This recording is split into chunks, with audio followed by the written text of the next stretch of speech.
is Rafael Gomes, and I'm here today with David from WEM No-Code, and we're going to discuss how WEM and Objective can help you achieve Logistics 4.0 faster and move toward data-driven operations with AI and the best part, without any coding. So before we start, just a quick heads up on our agenda today. So first thing is this, our session will be recorded, so you are aware. This session today will be divided into 3 different parts. So in the first part, I'm going to provide a quick introduction to the challenges in the Logistics 4.0 and explain how WEM and Objective can come in to help you.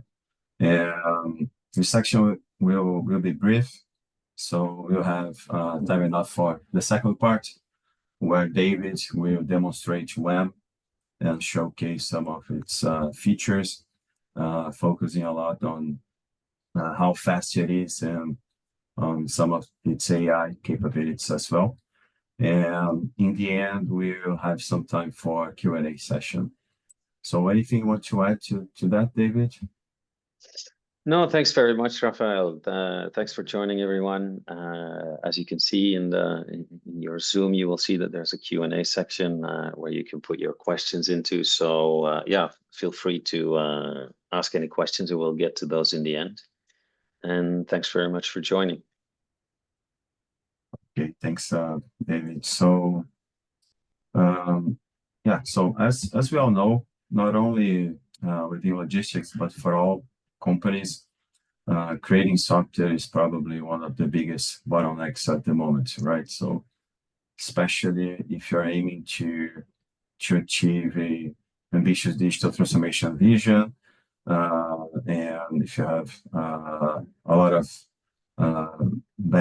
of software to be built on your backlog. And where does this issue come from? So this basically stems from its connect between what business operations need to achieve Logistics 4.0 and what the IT teams can actually deliver, right? So logistics companies in general, they require a lot of different systems that need to be integrated. And because of that, complex integrations are needed to enable real-time data exchange, and which in the end it's crucial for having operational efficiency. And as these businesses, they seek to automate more of their processes and incorporate AI-driven decision making, the complexity of their IT environments can increase a lot. And in the end, that will require advanced and better integrated solutions. So what is it in essence that the business wants or needs? Well, they want to know everything, which means they will need a lot of data, and they want relevant and easy access to that data, so it becomes information rather than just big strings of bits and bytes. And they also want extensive analytics on top of the data. They want to achieve through orchestration and decision making, which will require in the end accountable AI agents. And based on all of these needs, what challenges do IT teams face on the other side? So very often what we see, it's a significant amount of data that is trapped in silos. These silos can be your ERP, your TMS, your FMS, and so on. And the primary reason is that integrating these systems and extracting the needed information can be extremely costly and also not very fast. And beyond that, there is also a lack of transparency when you look outside your organization. Huge part of your supply chain falls outside your direct control and relies on insights from third-party data sources such as clients, providers, and government.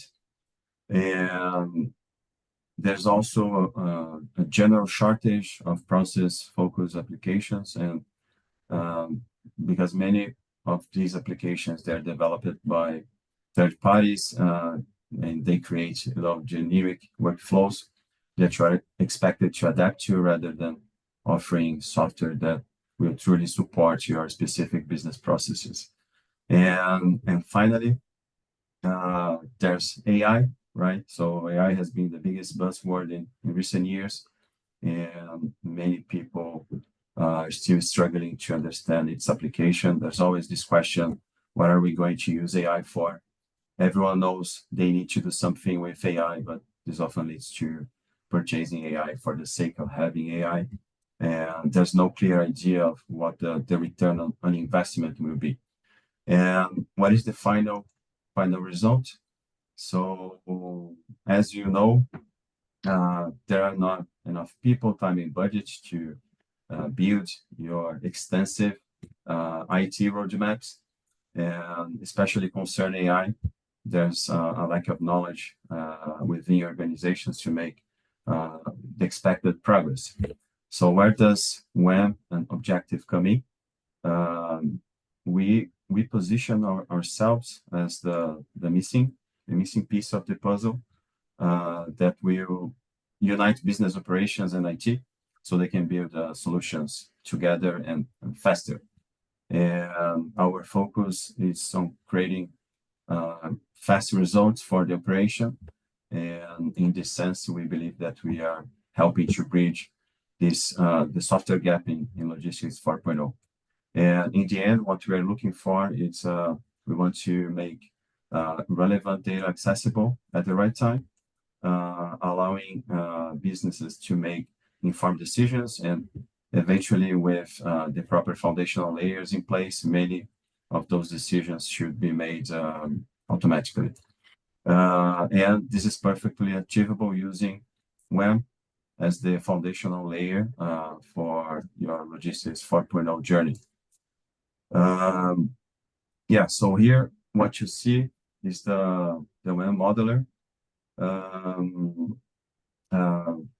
Well, it's a visual development environment that you can open on your browser, and this is what you're going to do. You're going to transform your processes into a model, and then when we turn this model into running software, and you are going to model your processes by dragging and dropping a bunch of different nodes. You can design your flow, interactions with users, save data just like you would do using a traditional programming language. The same goes for creating screens. It's very easy with a simple drag and drop engine. You can follow your process to create the experience you want. Then by clicking the preview button, you can immediately see what your application does in action. And this allows you to craft different experiences and create an end-to-end solution.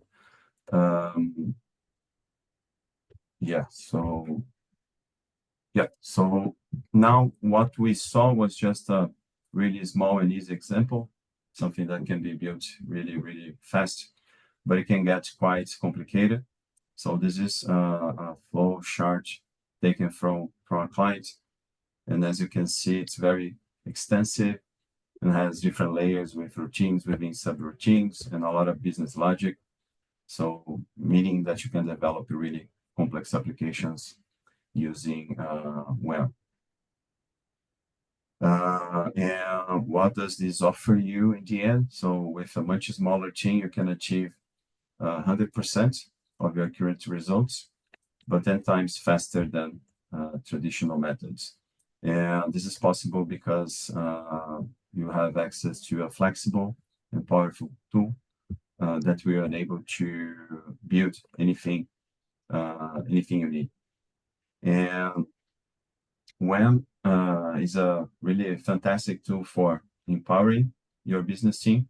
This might be the ultimate goal but the advantage of partnering with someone who has one expertise like Objective is the ability to accelerate the process, right? So because you'll be working with people who have managed similar projects before, and beyond that, Objective also has extensive experience in digital solutions development from the ground up, and also plenty of experience in governance and process engineering, and that will help you to build software on top of healthy and efficient business processes.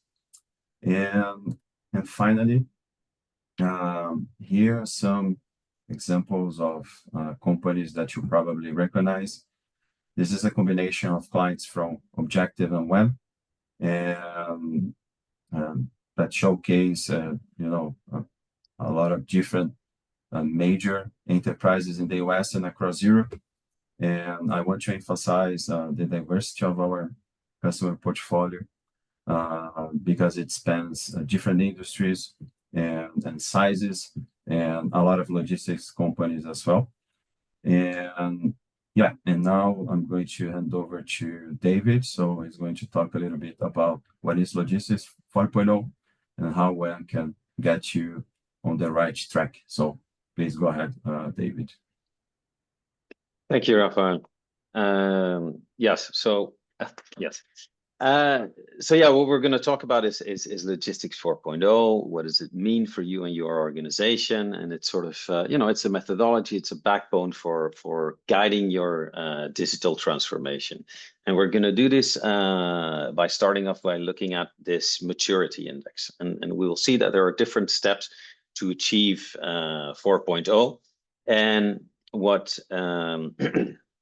we want to achieve, let me see, is sort of, you want to look around and see, where am I as an organization, right? What do I see around me? Based on that, you recognize where you are in this maturity index, and it gives you an idea what you should be focusing on to get to the next step. And so the first step is this manual and siloed. There's basic digitalization happening.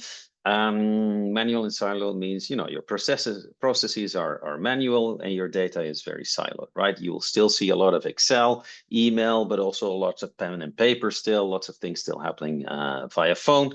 And there's some first basic steps on getting things digitized. If we go to the next step, then we see that things are going to start getting much more connected, and that your data is becoming more and more structured, and that there's also the first steps where there's internal integration happening. And this is where you see your first core systems popping up, your ERPs, your TMSs, et cetera, et cetera. Next step is then, you were working towards visibility and transparency. You start integrating with external data sources, data from your providers, from your clients, up and down your whole supply chain. And you start steering on KPIs based on structured data from the layer below. If you go to the next step, then we want to get intelligent, we want to get automated. So it's where a lot more IoT comes in, a lot more AI comes in, where some decision-making processes or forecasting or planning is being done in an automated way. And it means we have a lot more data, which means that we can be a lot more advanced in the analytics that we do, and have a role there for AI as well. So we get to the last step, and then we really get to, let's say, the holy grail of the situation, which is we want to become autonomous and adaptive. And that's where you get to, really AI-driven orchestration of your organization, and really have process being adapted on the fly. And now we'll get into, I think, sorry, Rafa, I think I need to stop. I think you're controlling part of my mouse still. Let me see if I can turn that off. Sorry. That's okay. That's not a problem. I forgot to turn it off. That was my fault. But yeah, this is basically the direction of your digital transformation, right? We want to get from this low level of digitalization to true AI-driven orchestration. And if you want to have a look at how do you recognize that, well, companies that are on the left-hand side, they're sort of they see a lot of things happening. The world's going very fast. There's a lot of data flying around, but you're sort of hands in hair trying to, make sense of it. And on their side, if you have everything in order, then your company's basically running itself. Now, it's obviously quite utopic, but that's where we're aiming for. So how do we explain these different steps? So what we're going to look at now is what do you see around you when you are in a certain stage? So part of what I've already mentioned, right? We're in this manual siloed stage. You see a lot of paper. There's a lot of spreadsheets lying around. There's very minimal data exchange between departments, or it's PDFs and emails, and every now and then an Excel that flies back and forth, but really you have no real-time visibility, right? You don't know what your inventory is, you don't know where shipments are, unless you pick up the phone, ask somebody who checks something, who goes and find out something, etc. So in the next step, connected and structure, we see that, core systems come into place, ERPs, TMSs typically are the first ones to come. So your data becomes structured, your data becomes digitized, but it's typically still caught for the most part in those packages. And a lot of times you see different departments have different systems. There's a warehouse management system here, TMS being used there. You will see that every now and then there's sort of first steps of real-time tracking with some sensors that you might have on some containers, for example, but there's really limited predictive capabilities. Next step, we work towards getting this better visibility and transparency. So you want to start sharing data with external stakeholders even. You want to know, where things are before they get to you so that you're ready to receive them, start doing things with them, and then, they go out. Plus, you want to start giving that insight maybe to your clients as well. So we see a lot more real-time tracking. You see automated status updates. There's much more visibility end-to-end throughout your whole process. And there's typically a sort of advanced analytics early use being there. You have better data, it's structured, so you can start forecasting, you can start planning, you can start looking where the risks are based on your historical data. Next step up, you want to become more intelligent on top of that. So when you look around and you say, okay, I'm in this stage, what you see that there's widespread use of IoT, so Internet of Things, data being generated. There's a lot more robotics going on. There's automation in warehouses, in vehicles, etc. You have predictive analytics, right? You start having models that you have to make those predictions. You can start optimizing based on that. You can start looking at things like predictive maintenance, for example, and all these things are starting to become standard. And this is also where machine learning comes in, right? We have a lot of data. It's in the right structure. We know what we want to start measuring, so you can start modeling what you measure and start using that in your day-to-day to really stay on top of things.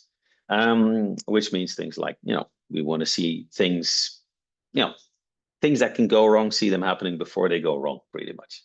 And then this last step, as we said, is the Holy Grail. There's sort of holistic, end-to-end view on everything that's happened.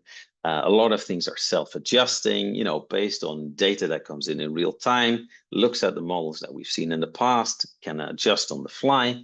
And there's going to be a heavy reliance on AI on sort of different levels, meaning strategically, right? We can start planning a lot more ahead because we have a lot better idea of what is happening, and AI can do a lot, crunch all that data very quickly. Also operational, right? Real-time dispatching, AI agents that are looking at things, that are listening at all the data coming in, taking actions based on that. So we have a decision-making process that is much more reliant on AI. And within that, apart from machine learning, etc., generative AI plays a major role in that as well, in that it's especially useful in facilitating this interaction between our human workers and our machine workers, so to speak, or our virtual workers, because if there's so much data, then it becomes it becomes very difficult to access that data in a human manner just by clicking through it. So you have that interface on top with AI to really dive deep into your data and get the information you need from that.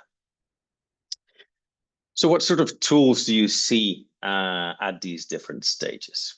Well, typically in this first stage, already mentioned, right? Emails, Excels, pen and paper, lots of phones. Next step up, that's where your core systems come in. You know, the usual brand names start popping up on top of ERP, TMS. You have WMS, FMS, all the other three-letter words that are coming in. Next step up, we want to go to visibility, transparency. You see transportation management systems, route planning systems, systems that can do predictions on demand planning for you. And you might recognize some of these names here. And you will see that some of the providers, they have something for each step as well. When we go a next step up, there's a lot more IoT data happening here. So rather than use different dashboards from different device providers, you want to have your own IoT brokers. There's a couple mentioned there. You want to have much more predictive analytics running on top of it. You want real-time route planning happening, and you can probably recognize some of the names in this step as well. We go one step further towards autonomous and adaptive. And we see that we get to, what they call the control towers, right? Things that are monitoring everything that's happening all the time and that can adjust things on the fly. This can be organization-wide, or it can be specifically for autonomous driving vehicles, or it can be orchestration for things to do with route planning and supplies, and an automated warehouse and everything ready. So again, there's a whole bunch of new logos that start popping up. What you see is if you want to have all of this covered, there's really quite a lot of things that you need to have in order. And generally what you see is that on top of that, because every organization is different and a lot of what these packages offer is standard, you see that there's a lot of tinkering around that's going to happen, and what we call sort of the costly custom that happens. It's these trajectories that you've all known and experienced possibly, where, you know, there's consultants that come in, they have to retool, they have to adjust, they have to train, et cetera, et cetera. It takes months, costs a lot of money. It becomes even more convoluted, this landscape, and even more difficult to maintain from the IT side of things. So this is sort of what you would want to do, right? Is you want to sort of skip ahead all the way to the end, but that's never going to happen. So what really needs to happen is that you want to take these steps up, and you want to take them in the least painful manner possible. Let's put it that way. Now, before we dive a little bit deeper into how no-code and agentic AI could help with these, making these steps more achievable, there's one more core idea that I want to talk to you about very quickly, or that I want to cast to you, is that the idea of a clean core. Basically what this means is that your core systems, you want to keep those as clean as possible. You don't want to make too many adjustments to it, start tinkering with them too much, because what tends to happen is if that you start customizing your core systems, or any system for that matter, and there's an update from the provider, some of these adjustments, some of these integrations will not work anymore. And so they will stop you from moving up to the next version, or maybe you move up to the next version and a whole bunch of things stop working. So if you keep your core applications definitely clean, then you're much more future-proof on that front, and you have a much smoother trajectory throughout this. So that's a concept I want to leave with you there. So where should you be focusing on? So we're going to go through these stages again, and this time looking at it from a different angle. Like, if I am in this stage, what do I need to look at to get up the ladder, and how can WEM No-Code and Objective help with that? So the first one, when you're in this stage of basic digitalization, you want to go from manual to digital, you want to go from spreadsheets to databases, you want to go from unstandardized data to standardized data, you want to go from unvalidated data to validation data. And so we see cases like with this client of ours in Europe. Very simple application, time registration system. It was something that was happening partially manually. Then, it was a call at the end of the day. These are people that are working in the field, doing lots of jobs in different places, and they have to report their hours. And it needs to go to a team leader, and then they need to report it up the chain. And people at the top, they want to have visibility of that. And it was just taking too many steps. So this was very simple. They made an application, mobile element to it. You just log in, you say, I've done this many hours, automatically it gets saved, it gets joined, all the information, and people up down this chain have to do just less things with it, and you have digitalized data. Very simple example. Next step up, right? So we want to look at system integration. We want to get different platforms together. We want to have the data flow throughout our own organization. We want that data to be structured, and we really want to start establishing KPIs that we can steer on. So an example of that, TSN Groen, a green-focused logistics group in the Netherlands. They wanted to build some systems around their core platforms, right? They wanted to keep their core clean, start building some applications that had especially to do with resource planning. Logistics, as you all know, one day you need a lot of people, a lot of trucks, etc., and the next day you don't. So they wanted to be much more predictable in that. And so what they did is they started building a couple of microservices around their ERP that helped them get more visibility, that helped them keep that structured data intact, that helped keep their truth in their ERP, and build processes or applications to support processes around them, which gave them a lot smoother flow and allowed them to keep their core clean. And now, in fact, they are building their WMS with WEM. Visibility, transparency, collaborative, share data, break all those data open, start interchanging data with your partners, move from reactive to proactive. Very good example. This is a big retailer who are in 50+ countries worldwide. They needed to have better visibility on their whole supply chain. They have a lot of packaging, repackaging, labeling, relabeling, all the way from suppliers on the other side of the world, all the way to Europe, the Americas, you name it. And they tried to do this by adjusting things in their ERP, and it just cost, you can imagine the zeros both on the time and on the cost. And eventually they said, hey, let's try WEM. We did a WEM-a-thon with them, in 1 week, a couple of people from our side, people from their side. We said, all right, let's test this. Let's see if we can do this, this, this, and this. And so what they built is sort of a spine that runs through their whole supply chain that gives all of their own people, but also their partners, direct insight into what is coming, what needs to be ready, what needs to happen at which point in time, and have real-time access to that data throughout the flow. And there's integration with, top of my head, I think there's SAP, their ERP. There's about 4 or 5 different WMSs. Some of them are there, some of them are third-party logistics providers, some of them are from their manufacturers, all of them connected, in total more than a dozen different systems that feed data into there, keep their data intact, and have this information available for people up and down the chain. Intelligent, automated, so yes, advanced algorithms, you want to start scaling up IoT data. Good example from the world of financial leasing. Return process for lease cars used to take 22 days, from the moment that a meeting was booked to inspect a vehicle at the end of lease. Then it took 22 days for them to be able to sell it. Each day, costs double digits per car. They have, 50,000 cars per month passing through in a single country when they started. And you can start multiplying that, seeing how much this is worth. So the first thing they did was start looking at, all right, there's a lot of departments that are working with it.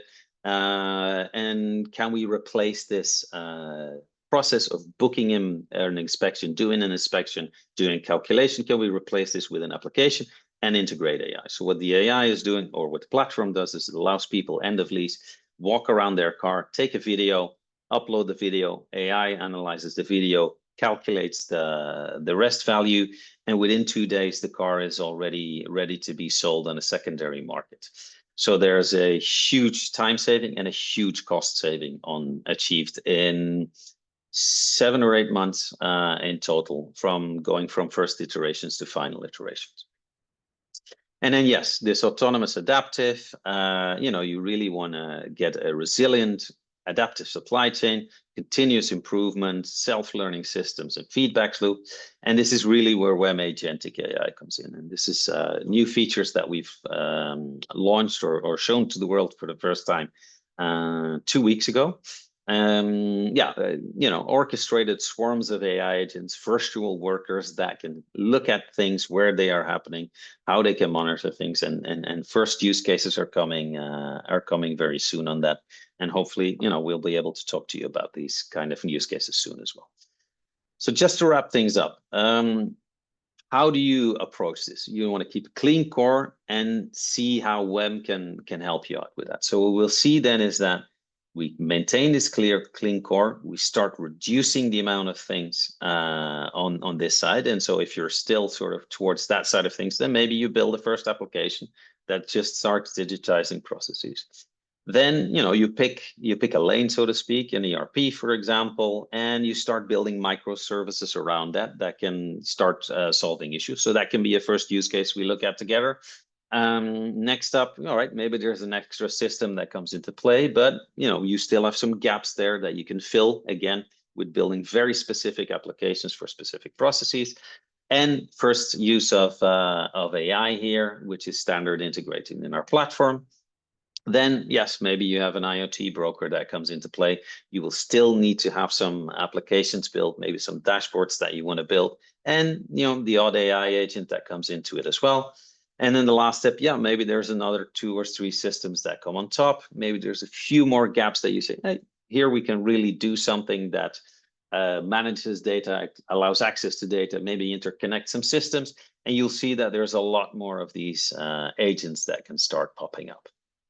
So that's what we really want to get to, right? Is instead of having to buy all these systems, having these very painful migrations and very painful trajectories, is that, look for specific value and we start working on that. So let's start small and grow fast, but always create impact. And I will hand over to Rafael for some closing thoughts before we can go to the demo. Yes, thanks, David. Yeah, so you're welcome. As you could see, guys, achieving logistics 4.0 is a journey, right? It doesn't need to happen overnight, but it has to start somewhere. And we hope that we brought insightful information that will help you move forward.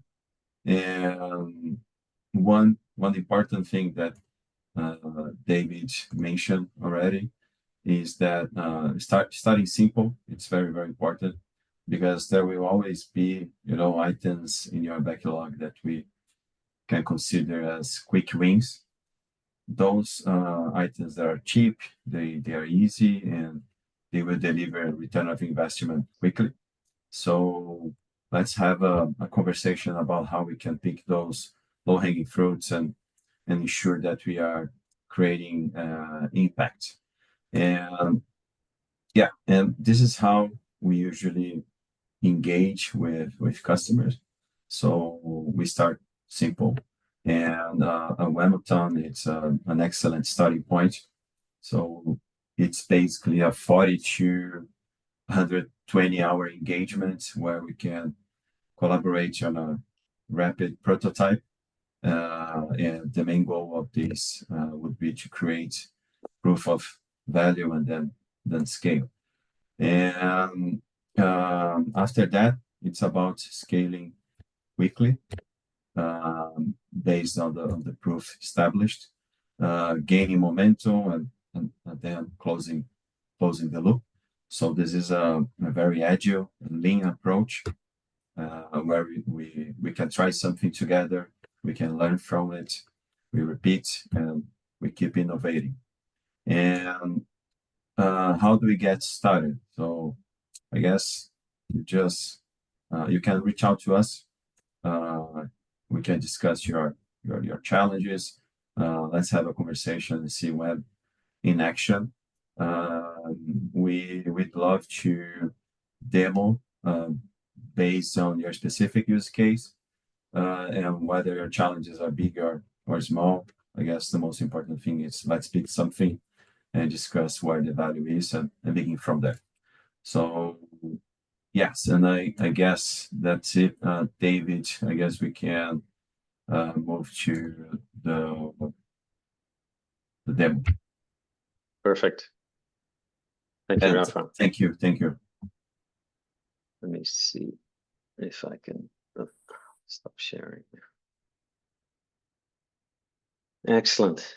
Thank you very much. So I will now move ahead and share my screen to show you guys the WEM modeler. Just a second. Yes. I think if Rafa, you could just confirm, I think, yeah, you should be seeing my screen. Excellent. I can see All right. Thank you. So what we're seeing here is the WEM modeler, right? This is our development environment. We've prepared a demonstration for today. So we've pre-built part of an application, and we're gonna go through different features of the modeler, and we're gonna try and show as well those let's say those 4 or 5 steps that we've seen in the index, right? We want to maybe do basic digitalization of a process.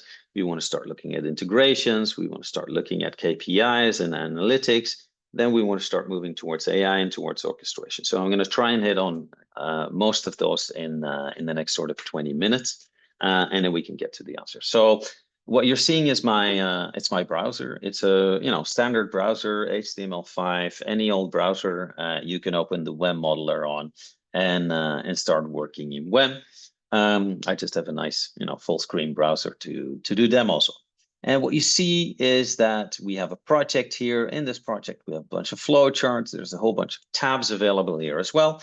And what happens in these flowcharts is that you have different nodes available. You connect those nodes. And with that, you start creating a model of your process. And then that model, as Rafa said quite a while back, our platform basically turns that model into a functional application.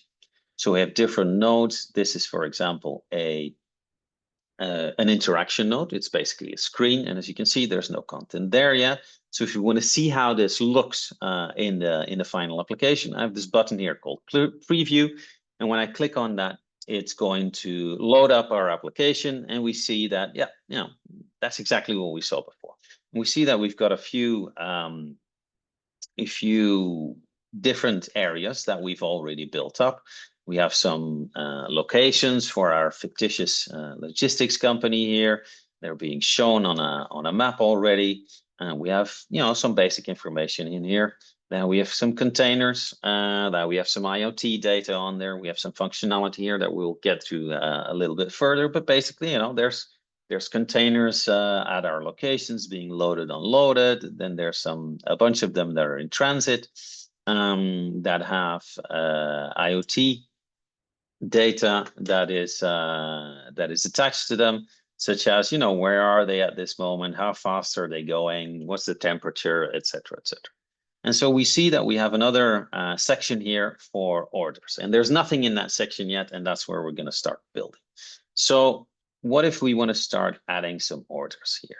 We see that we have a empty flowchart. So the first thing we can do is drag in another interaction node and say, all right, this would be my orders overview. So this would be the basic digitalization, let's say. So I connect that with an arrow, and I can start adding all kinds of elements, right? I want to have this in a nice little panel. I want to maybe change some of the styling of this. And before we can, have anything, I mean, we can go back and have a look at it now. So if I click on orders overview, we see that, yes, there's a panel, nothing in there. So next step is to start working with our data. And working with data, you do in your data model. I have a whole bunch of lists of data that we can play around with, and we can start adding to that. So for example, I have a bunch of orders here, or at least a list for where orders can go. And I can drag these in here, for example, if I want to show them. So I can say then, maybe show me the order ID, show me the date, and show me the transit time or something. I can just pick and choose what I want to show. The order in which I click on them is the order in which they get presented. And if we go back here, we see that we now have a list of orders appearing where there's nothing in there. But, we already have our columns there. So how would I add an order? Easiest way is always to think together with the process that you're following. So what do I need to add an order manually? Well, I need a button. So I add a button and say add order. And we can give that a nice little icon. And again, I can save, I can go back, and we can load, and we see, all right, now we have a button to add an order, but the button doesn't do anything yet. So next step is I go back to where I want to put my logic. So if somebody clicks on the button add order, what is it that I want this application to do? Well, I want to do something with my list of orders. So I drag that in, and then I get a whole bunch of options available. In this case, we want to add. Next up, we want to be able to input some data. So I'm going to build a screen with a form for the order details, for example. Order details. And I'm going to show that as an overlay, as a nice little pop-up. Now, after I've put in the details, I want to save that, or maybe I want to be able to offer a cancel option for my users. And this is basically the steps in my little process to add an order, right? So all that's left now is that I need to connect these different nodes. So if I draw an arrow from my screen to my add row, I see my button appear. So that's going to be the connection here. This is a direct connection. This, I don't have an exit yet. I don't have a way to get out of this screen to the next one. So I can make one, call it save, and I'll make a connection here as well. And we will call that cancel. And so now we go back to the beginning, and then our little process is finished. All that is left is that I need to add these fields in there where I can put in the ID, the date, how much it represents in total. I can also add some further fields to this if I wanted to. So maybe I want to have like a country of origin. You name it, I can always add different types of fields. You see that we have different field types, which means that your data gets validated as in, this needs to be text, this needs to be a number. Also, it can be, we have standard validation rules to look at the structure of the data that's been input. And we can even make custom validations. For example, if we have an order ID that's always, 2 letters, a dash, and 4 numbers, we can go, as complicated as it needs to be. But let's for now just add a country of origin. Let's add this over here as well. And we add our 2 buttons. So we do save, we do cancel. And this way we can add some orders now. So let's add an order, put in a number. Let's make it for today. Let's put in some time as well. It's going to be 240 hours. And let's say that it comes from the US. So this is very basic. This is how I would add manually something. Next step, I want to show you very quickly how we could integrate with a different system. So what I'm going to do is I'm going to build a flow chart where I can import some orders. Now I can deploy this in different manners. I could start adding this to my other flowchart and start drawing an arrow over here. And so I can start really building and recycling bits and pieces of logic. But the easiest way is actually to just drop it in over here. and it'll automatically become a button. Right, so what do we want this flow to do? Now I want to, let's say that I want to pull out orders from my ERP. I have here a source with mug data, and there's just a bunch of orders, not too much data in there, but we have some data available. And this is the structure. This is a JSON message. This is how something would come out of an ERP, for example, through a REST API. And we can connect with anything through REST APIs, SOAP connections, OData connections, raw HTTP connections. We're very versatile on building your own connectors. So we can copy this URL, go back to the modeler and say, hey, I want to make a request to get some data. And then I can paste in here my URL. What you're seeing now is our expression editor. Basically, you can have access to a whole bunch of functions, very similar to Excel functions. And if you wanted more information, you can go straight to the documentation about this. So I just want to pull this one in. I want to keep this JSON data somewhere temporarily. Then I want to import it. I know that's in the form of JSON message, and then I need to make the mappings. Now I can do these mappings manually, or I can let the system do it for me. And this is where WEM sort of facilitates making any connection completely custom in a very simple manner. So I paste the structure in here, click OK, and WEM says, all right, well, you have a list with all of these fields, and mapping the data is just a matter of dragging over all these fields that I want to know, the ones that I'm interested in, yes or no. So I can have this order date. And I think it's day, month, year, month, day. So I can tell it that it should expect the date to come in this way, and there you go.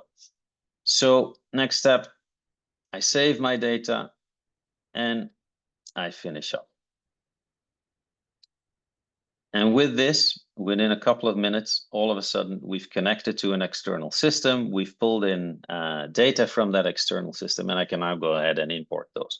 So we'll see that now I have this button, import orders.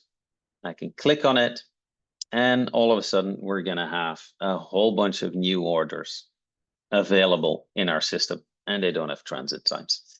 But how many orders do I have? I can start really moving towards sort of analytics, dashboarding, and so on. So maybe I want to have a simple count of how many orders we have in our system now. And maybe let's make this not show so many. And I think they had a total, all of them from the API that we pulled in. So I can start, really updating my application on the fly.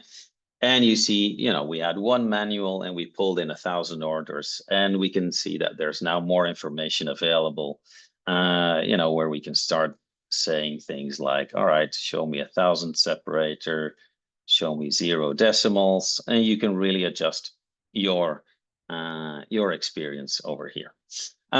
So next step, I want to go back to the home screen, and I want to start showing you how we can do some analytics. Now, I've pre-prepared some things so we don't have to do these basic steps again.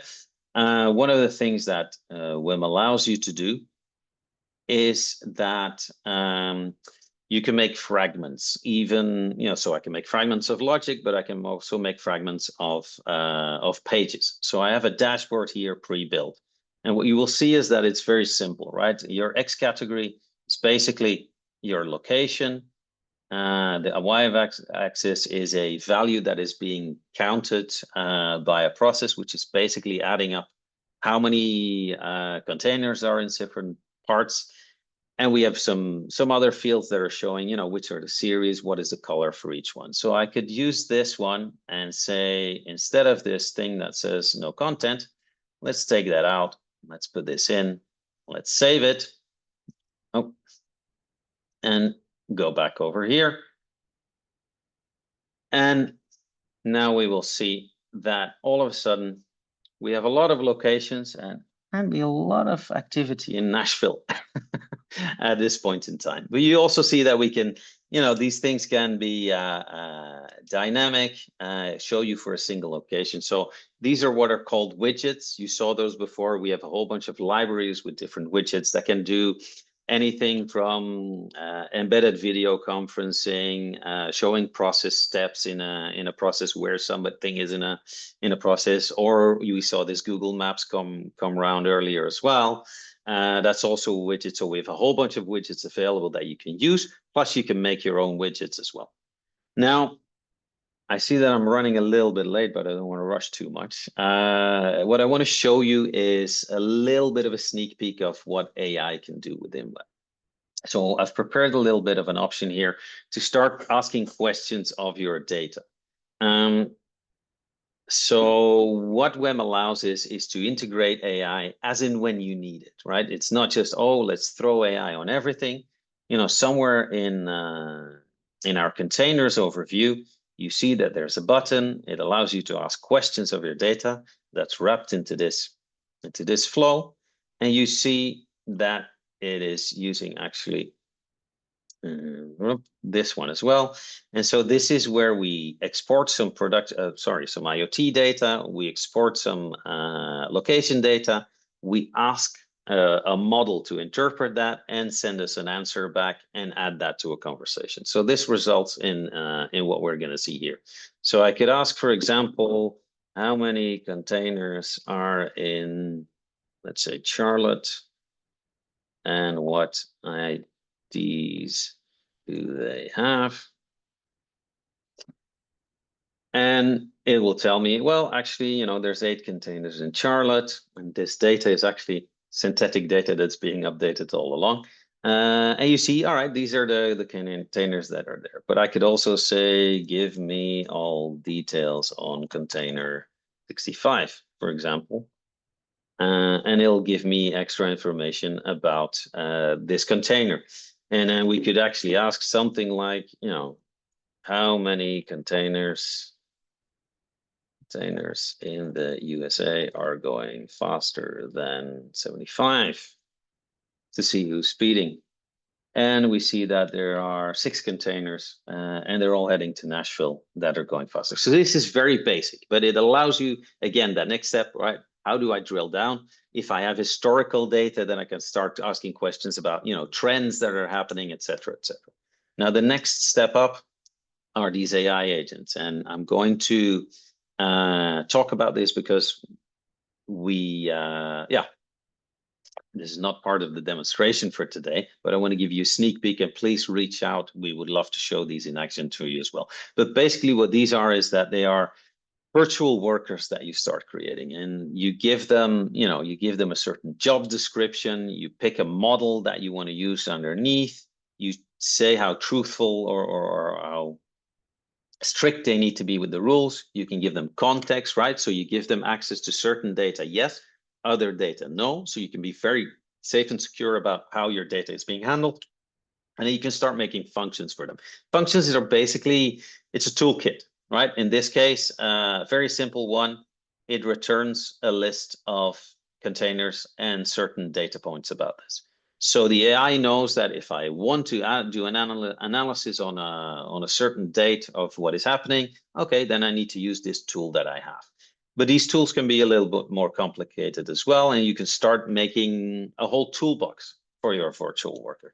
And for example, what you do is that you say, okay, you can look at some containers and then start marking some for inspections. So you see that here it's going to a certain row where the ID matches what is the parameter from the AI, right? That it's listened to. It then creates an inspection. It starts assigning some fields within that inspection and starts saving things. So you see that part of the process runs in the intelligence of your large language model, but the rest of it runs locally. And so there's a really sort of a firewall between the data that the data access, the process access, etc. So you really have agentic orchestrated AI with guardrails, so that you can implement this where you need it, either actively through a chatbot, as we saw before, or passively, where it can start listening to data and start running certain processes for you, always with that same ease and that same punctuality of implementing them. I think I'll stop there and see if we have some questions. I have a couple here already. Yeah, I have a question that I see here on cloud options. So what options are there for hosting applications with WEM? Rafael, if you allow me, I will take this one. So yes, there are different modalities in which you can use WEM to build applications and consume your applications. And it can be either in a shared environment, right? We have a shared environment in the US that's available to run your applications from. We also have options to have a dedicated environment for you. So you can have a partner like Objective provide you with both cloud and platform as a service from which you run only your applications. You know, in the shared environment, we have multiple clients sharing that environment with separated data, of course, but you can have a specific one for yourself. Or you can go one step further to our enterprise model, and then you can move to, you know, you have your own Azure cloud, you have your own AWS, you have your own Google Cloud, et cetera, that you want your applications to run into. And the way that our platform is built is that it's extremely flexible in where it can land. And we have clients already doing that. Even clients running on their own bare metal with VMware on top and different versions of Kubernetes, which is how our platform can get deployed. So I hope this answered that. I have another one here. Go ahead, Raf. Yeah, there's another one here. So about the Wemathon, if it's really possible to deliver something functional in a matter of weeks.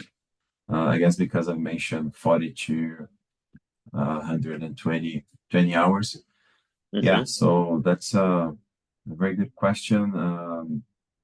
The Wemathon, it's I would say it's our preferred way to engage with our clients and create a fast proof of value. And it's a very, very fast initial engagement that will involve the purchase of license and services. And we'll be focusing on basically two different things. So first one, it's solving one of your current challenges. So we are going to work specifically on a use case during this time frame that can be 2 to 4 weeks. And yes, it's incredible what you can achieve within this time frame. And very often what happens is that we not only achieve the initial goals, but there's some time to focus on extra stuff. And the second goal of the Wemathon is to start the enablement of your business operations team to use WEM, or whatever business team that is, supporting and engaging with us. And what usually happens in the end is that after solving the first use case, clients end up expanding and adopting one for other solutions. So with a small budget, you can achieve a lot very, very quickly. So definitely a win-win situation for everyone. Hope that answers as well. Thanks, Rafa. I see we've hit our time, but I want to take this last one and also thank everybody. A question about licensing and how the WEM licensing works. So basically there are three major elements to that, and it has to do with how many users, how many people are going to be using an application that you build with WEM, how many applications you build. It's an enterprise license, so you can have multiple applications within your bucket, so to speak. And the other one is cloud, right? Where does it run? Does it run on our infrastructure? Does it run on your own infrastructure? What kind of services are needed on top of that? But you have those, let's say those three levers that you can play around with. And what I would say is that, yeah, please contact Rafael or myself after the webinar, and we'd be more than happy to look at your specific case to make it fit. And I think I'll leave it there. Rafa, I don't know if you have anything to add, or No, I you're guess happy just for us to. yeah, I just wanted to thank everyone who joined, and I guess that's it. We are running out of time. Perfect. Yeah, thanks everyone. Thanks, Rafael and your colleagues from Objective for having us. I hope it was interesting. I know there will be a video available shortly as well, so have a look out for that on LinkedIn as well. And yeah, please reach out and tell us how we can help. Yeah, thanks, David. See you. Thank you. Bye bye. Bye-bye.